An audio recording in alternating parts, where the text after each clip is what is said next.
Hey guys, it's Chris Mitchell here with ClerkHound, and today we're going to talk about creating serialized products that you might need in ClerkHound. First, let's go ahead and create a new serialized product.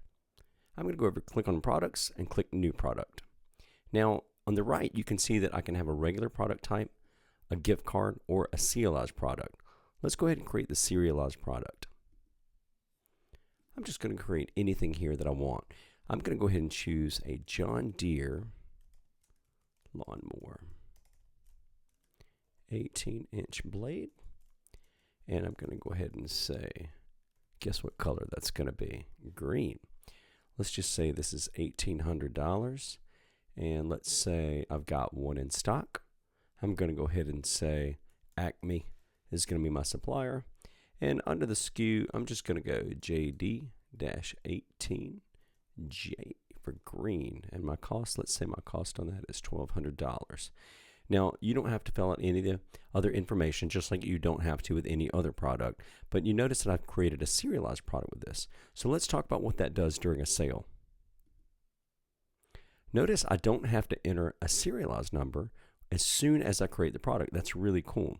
And the reason why we did that is because it gives you the flexibility to enter your own serial numbers at the time of sale. For example, if I'm ordering this from Acme, I may not know any of my serial numbers when I order, and that is 99.99% the case. So we want to give you the flexibility and the freedom to do what you need to do as a retailer to make sure that your workflow doesn't get interrupted. But let's go ahead and talk about that.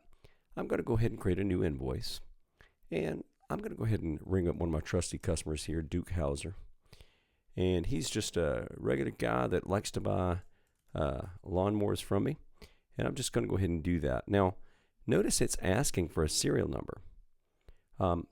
Let's say I don't have that right now. Hit cancel.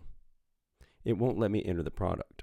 So if I enter it again and I say John Deere and I enter the serial number, now it's going to go ahead and let me create the sale. And notice it goes ahead and applies the serial number to the product. So you don't have to go in and manually edit that or look it up any other sort of way. Now let's just go ahead and ring Duke out here. He's ready to buy. He's got that serial number ready to go. And he gives me cash because Duke carries around a lot of money with him. He's going to give me $2,000.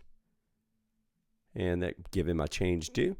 So now what I'm going to do, I'm going to go ahead and say, let's say he comes back in for a warranty repair later on down the road, and he says, hey, remember, I bought this John Deere from you. Well, if I just look up the serial number really fast, it will find it just like that. And the cool thing, the reason why we did this with ClerkHound and the way we implemented that this particular way is because I've used software before that required serial numbers upon entering the product as a product. And the problem with that is you don't always know. You certainly don't always know when you buy it from your vendor. And you might have them already in the box.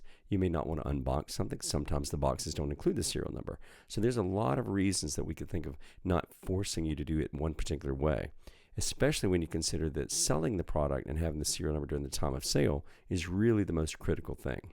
And that's how easy it is to do serial numbers in ClerkHound.